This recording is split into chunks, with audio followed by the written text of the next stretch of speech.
high atop the pastoral center of the Diocese of Camden, you're listening to Talking Catholic. Hey everybody, it's Mike Walsh and welcome to another edition of Talking Catholic. This week we have a very special episode. We finally have the most requested guest.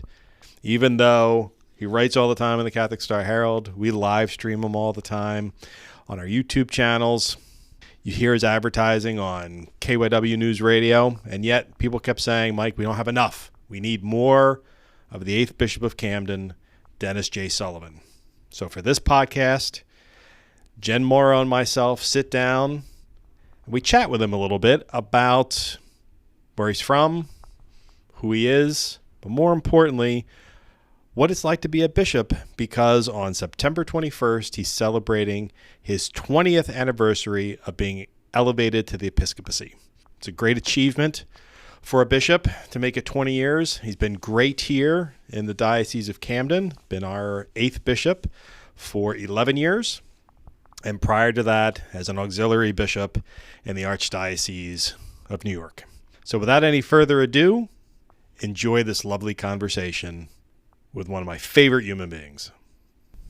Bishop Sullivan, thank you for joining us on the Talking Catholic podcast. It only took me 400 episodes to get around to inviting you, so thank you for being patient with me while we figured out how to do this correctly before I had you on. Thank you very much. I'm delighted to be here with you and Jen for this conversation. Thank you. And we're celebrating a great time, and this is, we thought this was the perfect time to have you on. This is a big anniversary coming up for you on the 21st. We're celebrating your 20th anniversary as a bishop. This is great. 20 years as a bishop. Time goes quickly. Tempus fugit, as the Latin says. It's hard to believe it, but anyway.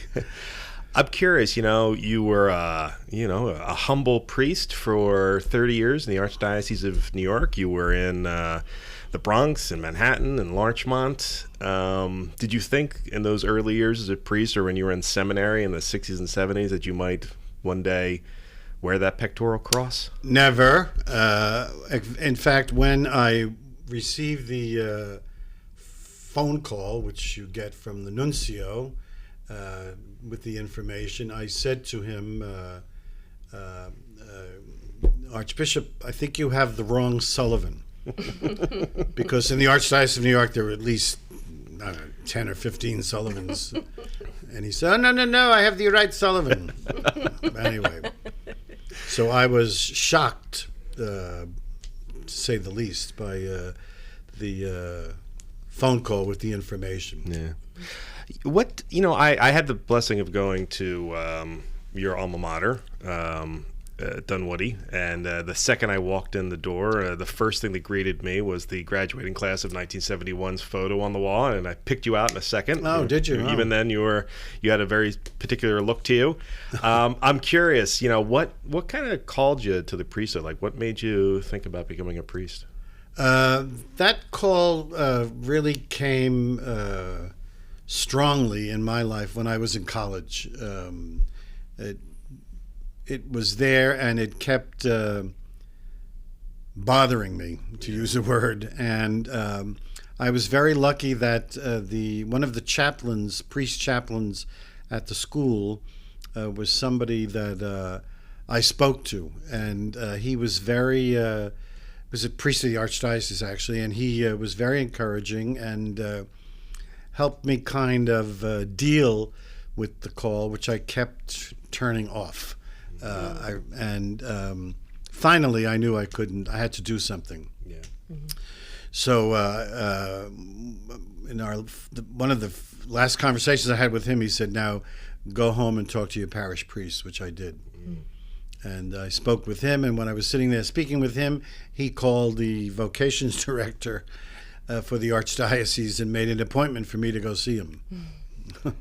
And when you got the call from the nuncio that you would become a bishop, what kind of thoughts or feelings are going through you as a pastor who's and a priest who's known to walk with the people, and now knowing you're being a bishop, and what kind of, were there any conflicting thoughts of your new role? I think my first thoughts, I was frightened. I thought, oh my Lord, I'm going to go into this position in the church.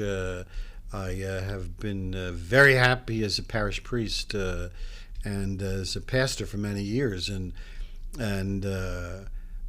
what is going to be asked of me and with this new role. So it was really troubling, and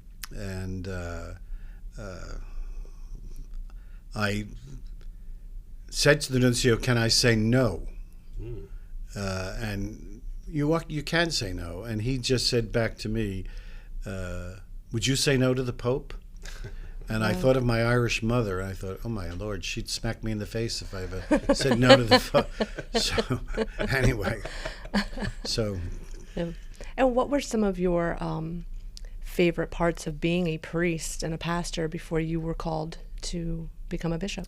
Oh, I loved being a parish priest. That's what I prepared myself for in the seminary in the 6 years of preparation for priesthood. I enjoyed being with people and doing my best to bridge people to God, and they bridged me to God.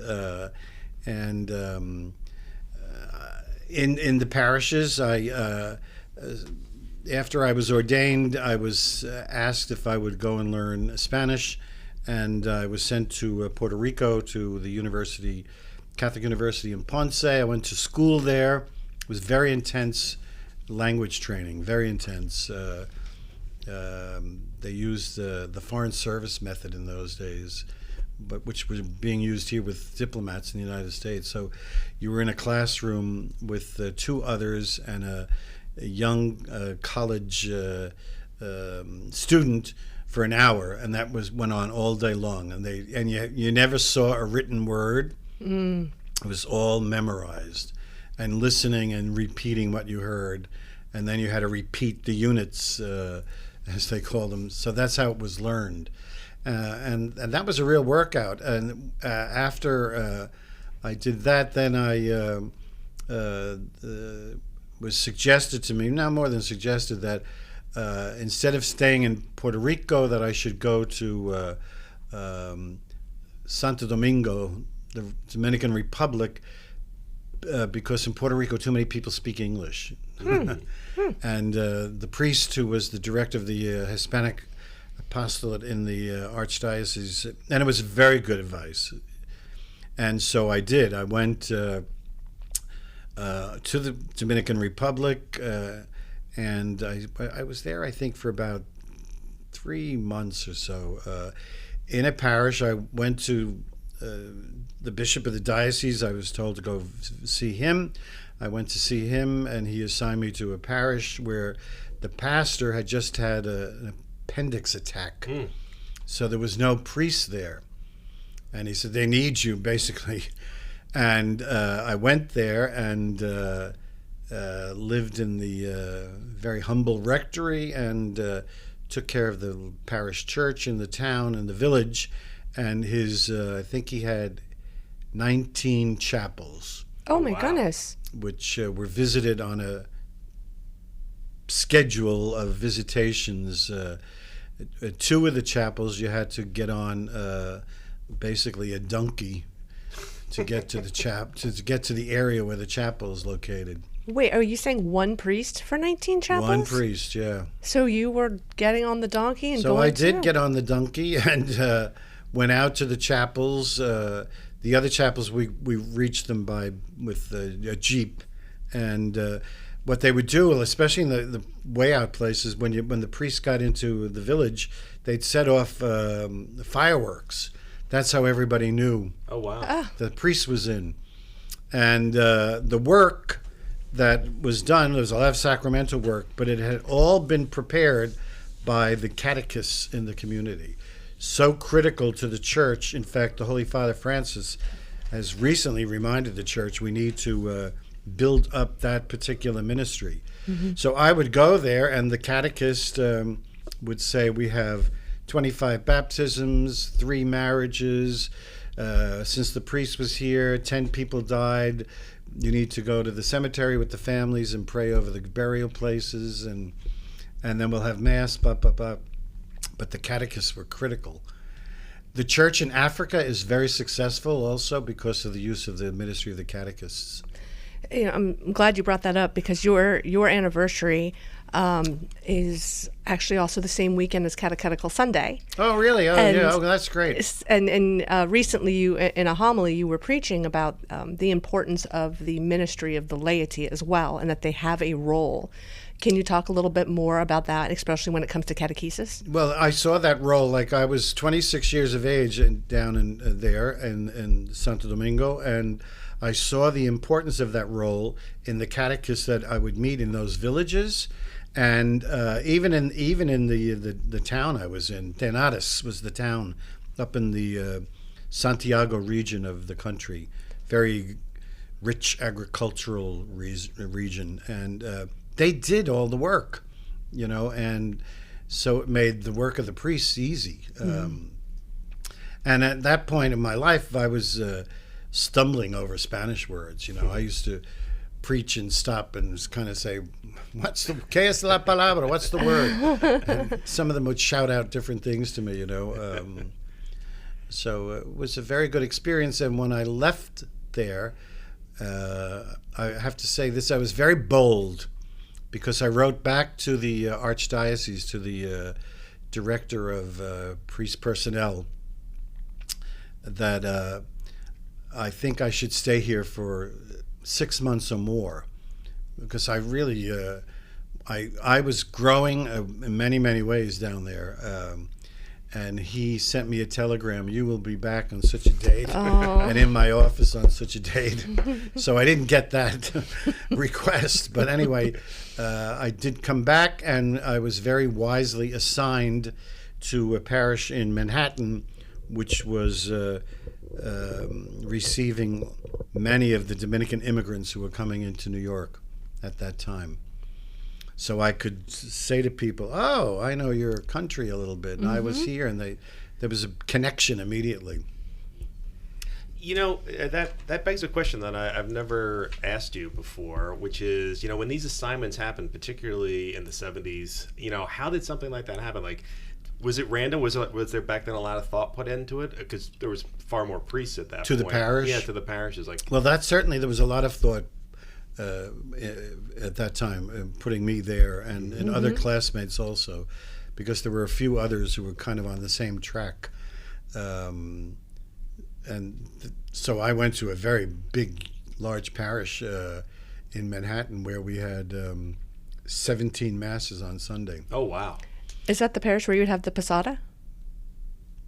No, okay. It wasn't. But anyway, and the Spanish Mass was in the basement. Wow. That parish now on Sunday, I think, has 5 Spanish Masses. Wow. Oh. So it just grew. I mean, I was there 5 years.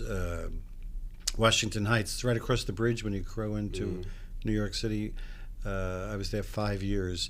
The area now they call it Little Santo Domingo. So when I went there, it was a very large parish with a substantial number of Irish-born and Irish Americans, and as I said, we had 17 masses on Sunday. There were 5 priests and the pastor. So I have a question. Since that time in the parish was in Washington Heights, and I know you're a fan of both Broadway and movies, did the play, did the musical, and did the movie get it right from very much so. Really? Yeah, I loved watching the I saw the play and the movie, and they were terrific. In fact, whenever I meet people from the Heights, I had a wedding last year of a family I knew, and there were a lot of people who I knew when they were like teenagers. They all talk about the movie and connecting. The movie kind of picked up the spirit of what was going on in the Heights in those days. Oh, that's excellent. So I was there 5 years. Mm-hmm. And now you're, in times that you've given your homilies, you've talked very much, and in many of the reporting that was done about you, even before I got here, you are very much a bishop who considers himself a pastor first, and you've talked about that a lot. Those times in parish life, have you found that they have and continue to inform your life as a bishop? Yeah, I think so. The bishop is the pastor of the diocese. That's his role, and I learned a lot about pastoring in the Heights. I learned it in the Bronx, and then I was sent to the Upper West Side, and then sent down to Lower Manhattan. And in each of those places, the people taught me how to be a pastor. The people showed me the love of God, and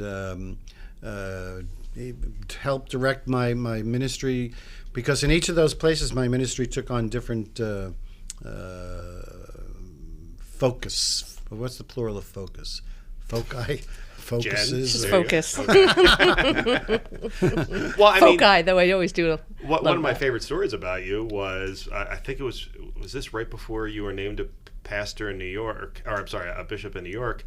You were learning Mandarin because your parish was changing, right? Yeah, that's true. I was trying to be very serious about it, and the parish where I went to as pastor, I was assigned as a pastor when I was 11 years ordained, which was very unusual in the Archdiocese of New York. Very unusual. You usually became a pastor after 25 years. Oh my goodness! Yeah, because there's so many priests. And however, I was sent to a very, very poor place, and Cardinal Cook, may he rest in peace, was incredibly paternal and solicitous about that with me. And there were some money issues, and he said to me, I'll never forget, he said, "Don't worry about money. I worry about money. Go there and be the pastor, be a priest." And so that's what I took to heart. And the parish changed.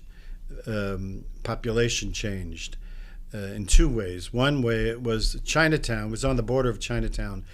Chinatown grew, New York's Chinatown, which is very large, grew extensively into the parish boundaries. And we had Mass in Cantonese before I got there. There was a Mass celebrated in Cantonese. The newcomers all speak Mandarin.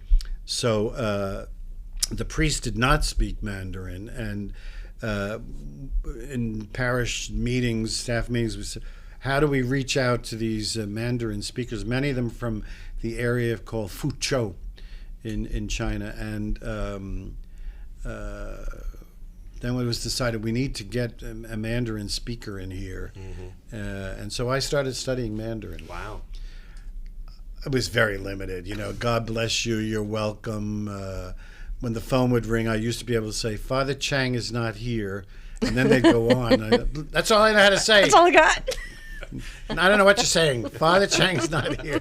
Call back. But I have to imagine. But I would go out, like on Sunday, I would stand in the front of the community in my alb or whatever, or cassock, whatever, so that they saw I was there, and I could pick up the singing, because I like to sing, and I would sing like the Lord's have mercy with them. I can remember the tunes, and it's very tonal, Mandarin, and so is Cantonese, and stuff like that. And everybody was included. Like Christmas midnight mass was in 3 languages, actually 4 languages, because it was Cantonese and Mandarin, English and Spanish, and so and it was a wonderful place. It really. Still is. Your first 30 years as a priest, you had a lot of diversity in where you ended up, including one of your final places was Larchmont, is one of the wealthiest regions in the world. Yeah, absolutely. So when we had an issue with the old church, the Church of St. Teresa, where I was pastor, was built in 1843 or 41, and the Archdiocese purchased it from the Presbyterians in 1863 because the neighborhood was being invaded by Irish immigrants. I mean, I'd say invasion in a good way. Right. They couldn't be held in the neighboring church, St. Mary's, nor in ours. There was just so many. There were huge numbers coming. And so the Archdiocese wisely purchased the building because the Presbyterians had gone uptown. In fact, their church, I was very friendly with the pastor up there. It was called the Rutger Street Church. So St. Teresa's Church is on the corner of Henry and Rutgers Street. Henry Rutgers. Rutgers University is named after him. Right. Sure. In fact, we had the original deed that he signed, and Rutgers University did some kind of, right before I left down there, they had some celebration of Henry Rutgers, and I gave them the deed, which they used in the celebration, the original deed, with his John Hancock on it. And they gave it back. I mean, so they displayed it in whatever they were doing in honor of Henry Rutgers. So Henry Rutgers, the rectory was on Henry Street, the parish was on Rutgers Street. That's old New York. Yeah. That's the historical. One of the great places down there, by the way, is the immigration. What do they call it? The Museum of is it immigrants or I don't know, I'll look it up. Not the Tenement Museum. the Tenement Museum. Oh, okay. Yeah. You been there? Yes. So actually, when that was getting going, I was very involved with the wonderful woman, a brilliant woman who put that together. And I advised them on the Italian apartment because they didn't understand the devotion to Our Lady of Mount Carmel. And there was a statue of Mount Carmel. And I remember explaining all that to the tour guides and all that. And then we found out that the Italian family who they have all the history, they were all baptized at St. Teresa's. Really? Because the Irish were out of the Lower East Side by 1890s, and then the Italians came in droves with Mother Cabrini. Mm-hmm. Your time as a parish priest, it's been highlighted a lot. Actually, there's a great photograph of you walking down the street with the mayor of New York at one point. It's one of my favorite pictures. Oh, that was in the Bronx. Yeah, Ed Koch. Ed Koch, yeah, that was a great photograph. That was great. The pastor was on vacation. That's how I ended up with him. Oh, really? Yeah, he came to the neighborhood. That was a wonderful neighborhood up in the Northeast Bronx. It was very middle class. The reason I was sent there is because there was a growing number of Latinos, and the pastor wanted to start a Spanish Mass, which I got going. But wonderful. Many of the families were from Jamaica and the West Indies. Very hardworking people, and it was a great place. And so he came to see the neighborhood. That's a good photo. Yeah, That's a great photo. That's one of my favorites. There's been a lot of things that were a hallmark of your time as a priest. In 1999, you were named a Monsignor by Cardinal O'Connor, which was very special. I wish we could name Monsignors. The Holy Father doesn't particularly encourage that. The present Holy Father.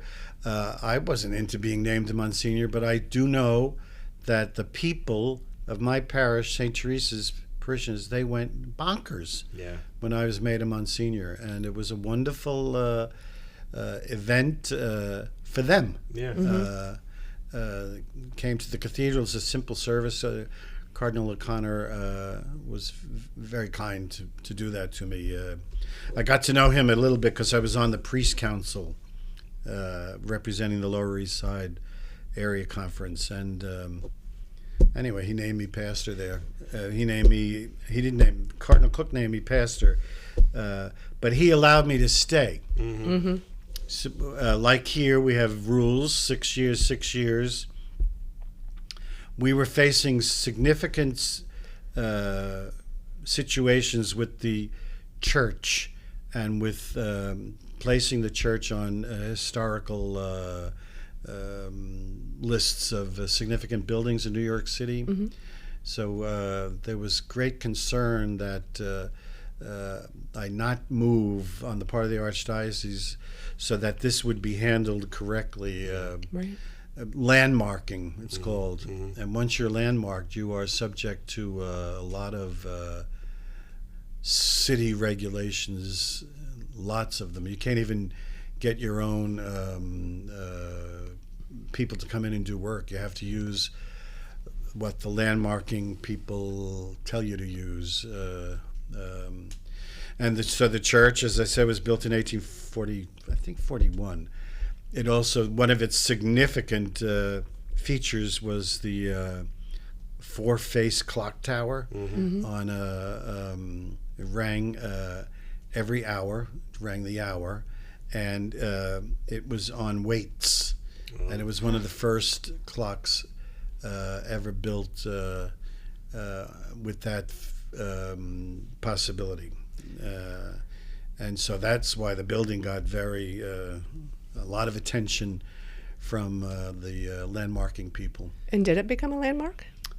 It did not, no, but because the Archdiocese said we're taking this off the list of, let's see if we can combine it with something else. And, but of course, it was only 2 years later that it became a landmark for completely different reasons. Right. With September 11th. I mean, you were very much ground zero, if not ground zero. Yeah, adjacent. I was. Yeah, you know, that was. We had a huge incident in the church. The inner ceiling collapsed. I was on vacation. It was in August. I'll never forget. It was August 15th. I think of it every year when I go down for the ride in the boat. And I was with a friend way up in New York State, and one of the sisters in the parish called me. Say, "You're sitting down." She said the ceiling in the church collapsed, and it collapsed through the lower church. There are two churches there, upper church, lower church. Okay. And I said, "I better come back." She said, "Yeah, I think you better." So then we couldn't use the church. And it was, and then the landmarking people were very much on to us then. Oh, yeah. So I was able, through the assistance of a wonderful neighborhood house, Education Alliance, which was built by uptown Jews to take care of the poor Jews on the Lower East Side. Wonderful programs. I knew all those people. A lot of our kids used to use those programs, after-school programs and all that stuff. And they took us into their beautiful theater, air-conditioned. And we were there for almost 6 months. In fact, we had midnight mass there. They were terrific. My Jewish neighbors saved the parish, really. And then the cardinal allowed me to sell property. We own significant property, which the Archdiocese does not do usually, for a number of very wise reasons. But they knew that they were stuck with the church, basically. Yeah. So they allowed me to sell property, which brought in huge amounts of money. You know, in New York, you sell the air. Oh, right. In Manhattan. Yeah. Not in the Bronx. In Manhattan, you sell the air. Right. So we had a significant air rights, and that helped us. That's to do what had to be done in the church.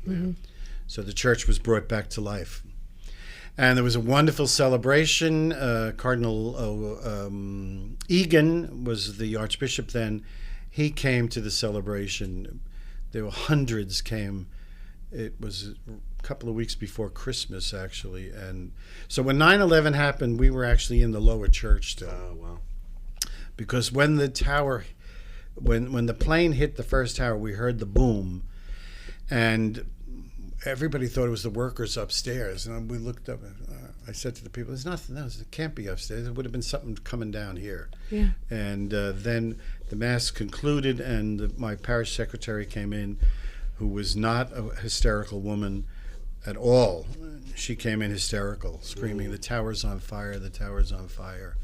So we all went out onto Henry Street and saw what we saw. Yeah. And then the world changed. And then the world changed. And you cared for a lot of people that were. Oh yeah, we had set up. It was just there were hundreds of people because the parish fronted the F train. The F train can get you to Queens, it can get you to Brooklyn, get you up the east side. The west side's a great subway, and we knew people would be coming. Yeah. And at some point, the city of New York closed the trains, so there were hundreds of people on the streets, particularly on Rutgers Street, waiting for the subways to open again. And in the meanwhile, everybody was coming up covered in soot, ears filled with the stuff that fell in their eyes. And so we set up care, basically, wash their eyes, wash their ears. One of the big things, everybody wanted a phone. Yeah. So we gave them phones between us and the convent. So that was. And then for most, that was a terrible day. Yeah. You recently wrote a column about September Oh, I did. 11th. Yeah, that's right. And it's in the September 13th issue and also online on September 11th. But you write about September 11th every year. And in this column, also, you speak about the importance of not forgetting that day. Exactly. Yeah, I'm concerned. I think I even mentioned in this column because I asked a high school kid recently, and the high school kid didn't know what I was talking about. Oh, wow. What? So I was very alarmed that they need to learn not so much what went on that day, although they need to learn that 3,000 people were killed on American soil Yeah. in what I would say is the capital of the world, New York City, and why that happened. What was the cause of that, you know? So that's a concern I do have, that they not forget and that it be taught at all levels in the schools, 9/11. I was glad I was told, I wasn't here, but I understand there was a service on the new park out there. There was, Yes. Right outside the cathedral. Yeah. And there was actually a procession of fire trucks and police. Oh, really? And everything. Oh. It was Yeah, 3,000 people went to work yeah. And didn't come home. And didn't come and didn't home. come home. Yeah. And over 1,000 of them they've never found a bone or anything. Yeah. So Yeah. that was and that, I always said I was there 21 years. I had happy years until 9/11 Yeah. and the time after, because the neighborhood after was very difficult. We were in what they call the zone, I forget what was the zone. That whole ground zero area. Yeah, you couldn't Yeah. go out without bringing your passport, and we had to go out to make phone calls. Eventually, the New York Bell or somebody set up phones like on the corner where the church is. I think there were 10 phones. Oh, yeah. You had to get online at 4:00 in the morning Wow. Wow. because nobody had a phone. Right. And in those days, there were very few Yeah. cell phones. And so I used to walk up to the Immaculate Conception Parish on 14th Street because that was the end of the lockdown zone, and sit there. The pastor allowed me to sit there. I was able to make business calls for the parish church, because this project was going on and had to come to a stop because trucks weren't allowed in and all this kind of stuff. One of my favorite stories, I don't want to bore you, but is on that Saturday, there was a wedding of a parishioner, wonderful family, and the groom's family was from Canada, I believe.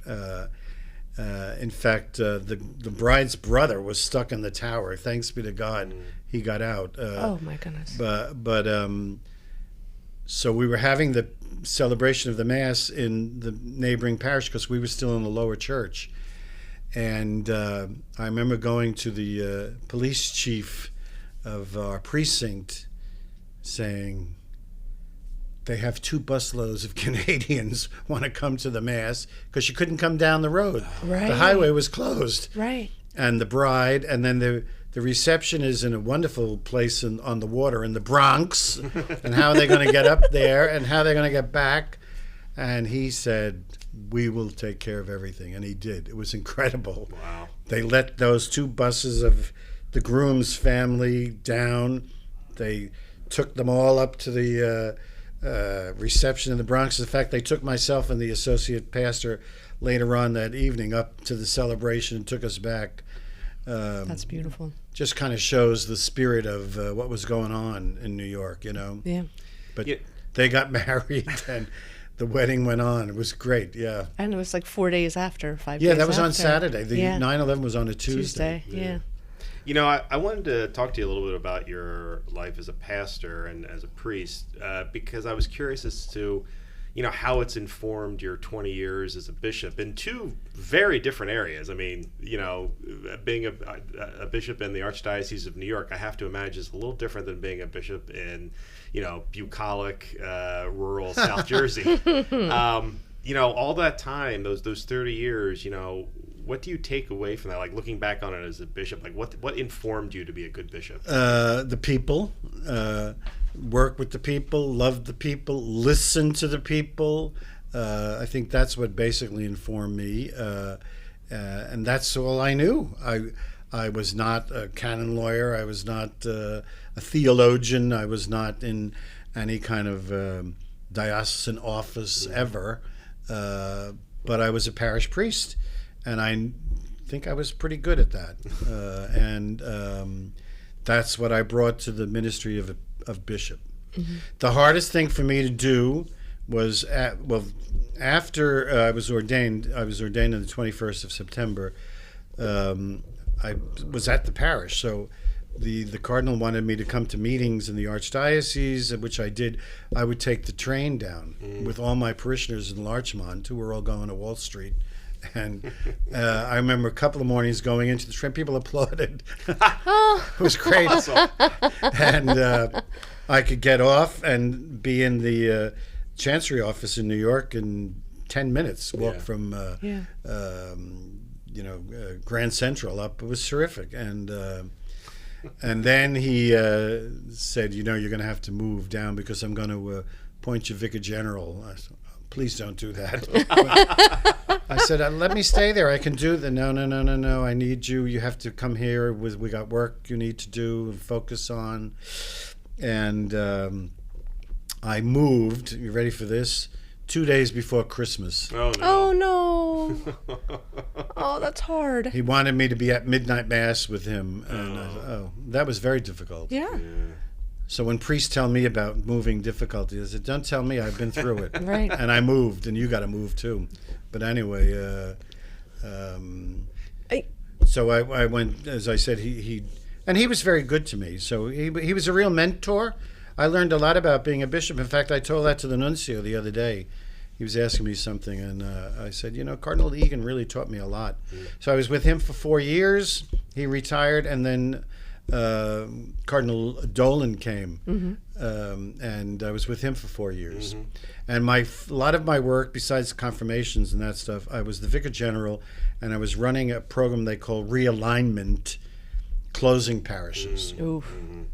So I got that going, and I had a very good assistant who now is actually running that program for the Archdiocese. She learned a lot, and I learned a lot from her. And that was tough work. Yeah, I'm sure. Very tough, because we went and every place that was on the list, we sat with the people. They screamed, they cried, they banged their heads on the wall, and we stayed with them and listened and tried to comfort and try to help them see the bigger picture. Yeah. I remember when that happened in South Jersey in 2008, and I was at a lot of those meetings. I wasn't with the diocese, and I was with the parishioners, and I was one of those parishioners. And I talked to my predecessor's predecessor, Andy Walton, who was the director of communications here. And he was here for 10 years, and we talked about all the different crises we had worked on. And he did say that of all the things he had ever worked on, of all the terrible things that can happen in a region, that was the thing he had the hardest time with, because people have such love for their churches. It's a difficult thing to go through. Very much, and it is. Yeah, people love their parish churches, and but we just can't continue. There's a reality. In fact, there's huge programs going on. I read last night what's going on in Buffalo, and in Baltimore. The Archdiocese of Baltimore, Diocese of Buffalo. They're all entering into this process. It just can't go on for a number of reasons. There's not enough people for the parishes is the big reason, and there are not enough priests to take care of these places.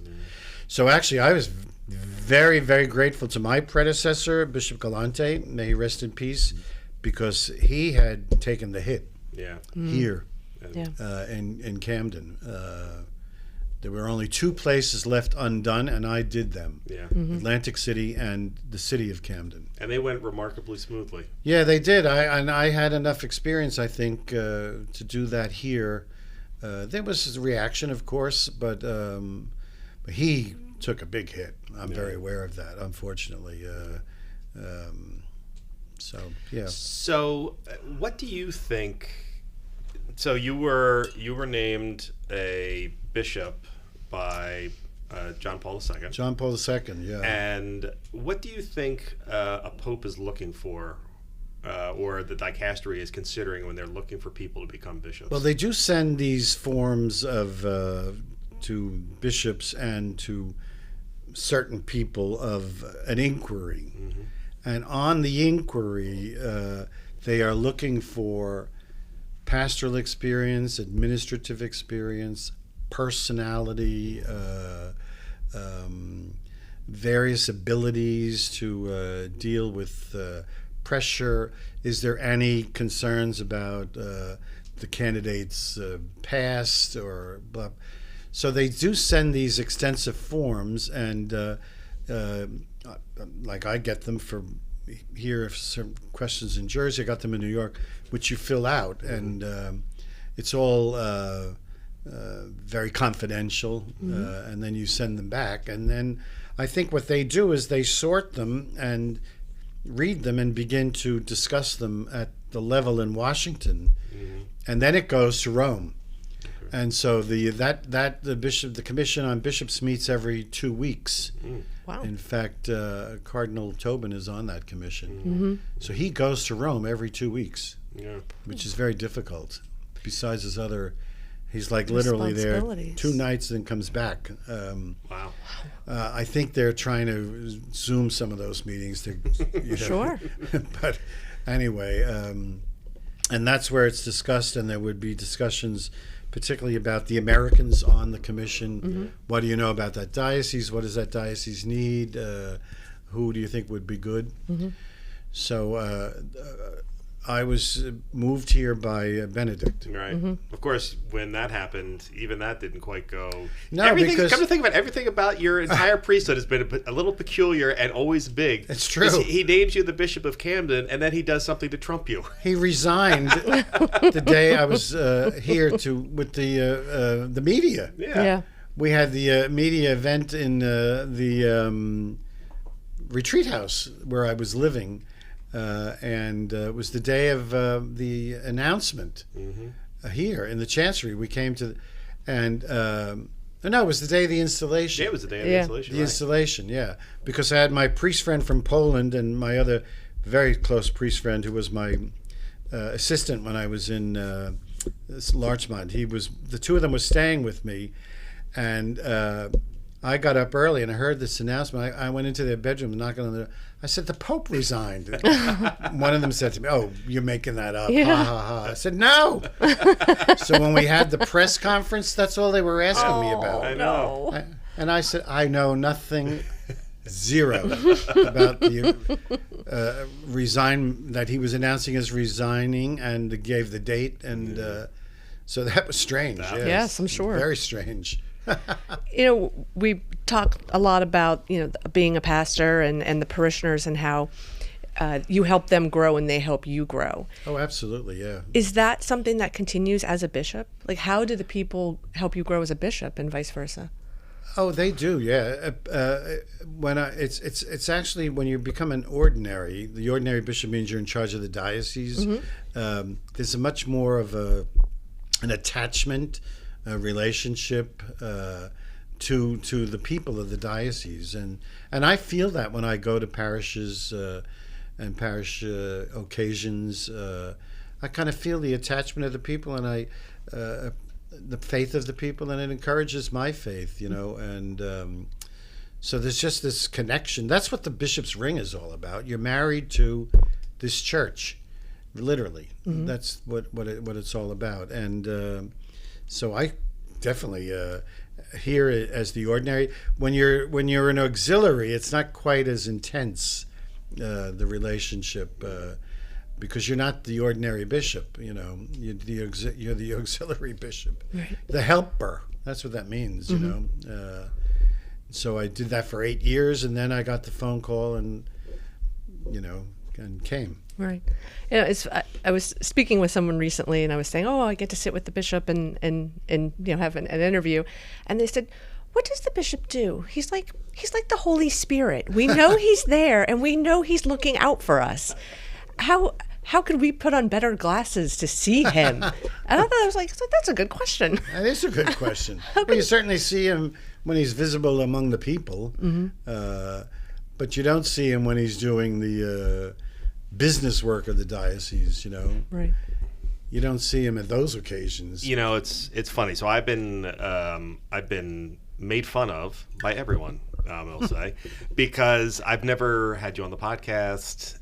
We will do video stuff and things like that, and we'll do things that are initiative based. But I never had you on the podcast, and I kept trying to explain to everyone, I don't need to put him on the podcast. The man he's out in the parishes almost every single day. He's in the schools every single day. Really if are. you don't know who the bishop is, that is on you. Agreed. Because you make yourself present to everybody. Well, that's very kind. Thank you. No, You do. it's been. I think that's what the role of the ordinary is, and certainly I know our new coadjutor understands that, and basically I'm going to have him follow me around a bit. Mm-hmm.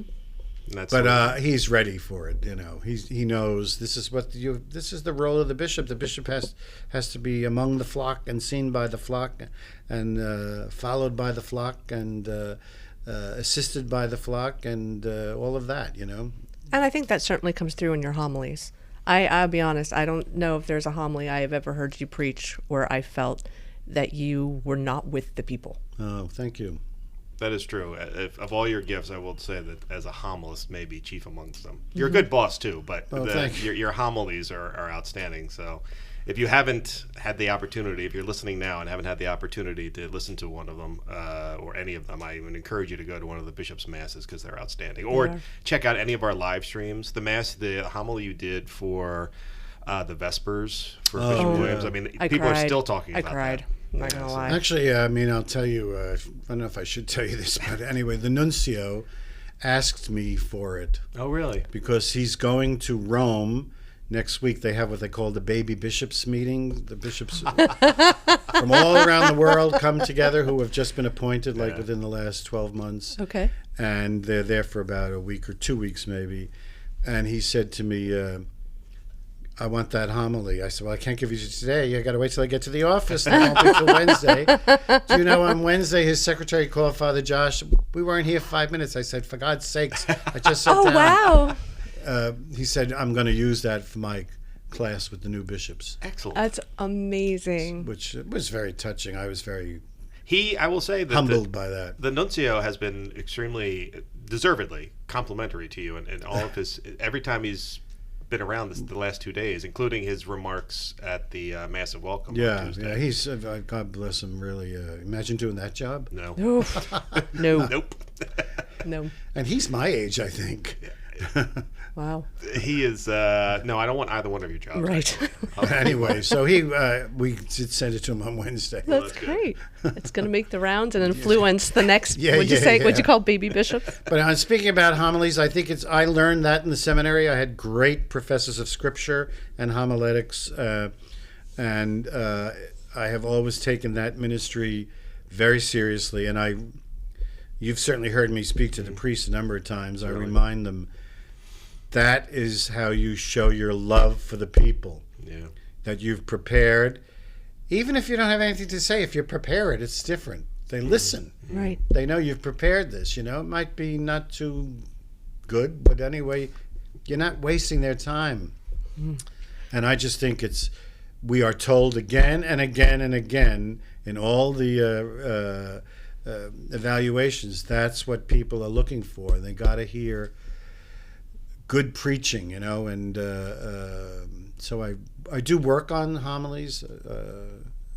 We're an excellent role model. I do work on them, and I encourage the priests to do the same. We've spoken about communication through the homilies. Mike, we mentioned the live stream.